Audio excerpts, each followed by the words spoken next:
बातमी पनवेलमधून. पनवेल महानगरपालिका राज्यामध्ये प्रथम आलेली आहे. पनवेलकरांसाठी ही आनंदाची बातमी आहे. पनवेल महानगरपालिका ही राज्यात प्रथम आली आहे.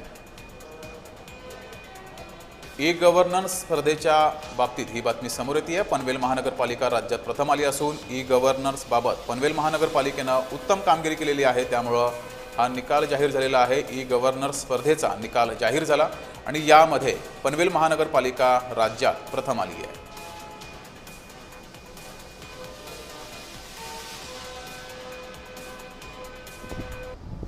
पनवेल महानगरपालिकेने बाजी मारत राज्यात प्रथम येण्याचा बहुमान पटकावलेला आहे. पनवेल महानगरपालिकेची पूर्ण टीम या ठिकाणी आयुक्त श्री मंगेश चितळे सर आहेत, उपायुक्त गावडे साहेब आहेत आणि या ठिकाणी खारगे साहेब आहेत. सर, सर्वप्रथम आपलं अभिनंदन. या ई गव्हर्नन्स सुधारणेमध्ये पनवेल महानगरपालिका राज्यात पहिली आलेली आहे. ही संकल्पना राबवताना कोणकोणत्या नवकल्पना राबवल्यात? धन्यवाद.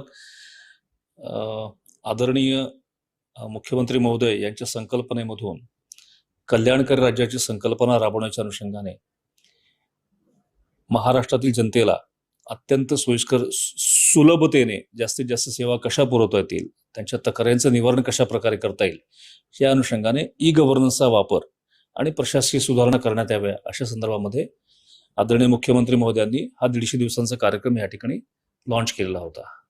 जर का दृष्टीहीन जर का असतील तर त्यांना पण ती वेबसाईट कशा प्रकारे वापर करता येईल, त्यामध्ये फीडबॅक मेकॅनिझम जे आवश्यक आहे, उत्तरदायित्व जे आपण करणं अपेक्षित आहे. उत्तरदायी माणूस कधी होऊ शकतो त्यामध्ये, जेव्हा आपली यंत्रणा ती कशा प्रकारे काम करते ह्याच्यामध्ये फीडबॅक नागरिक अत्यंत सुलभतेने जेव्हा दाखवू शकतील तेव्हाच ते आपण उत्तरदायित्वाचं हे होऊ शकतं. त्या अनुषंगाने तसे अनेक चेंजेस महानगरपालिकेने त्याच्यामध्ये केले.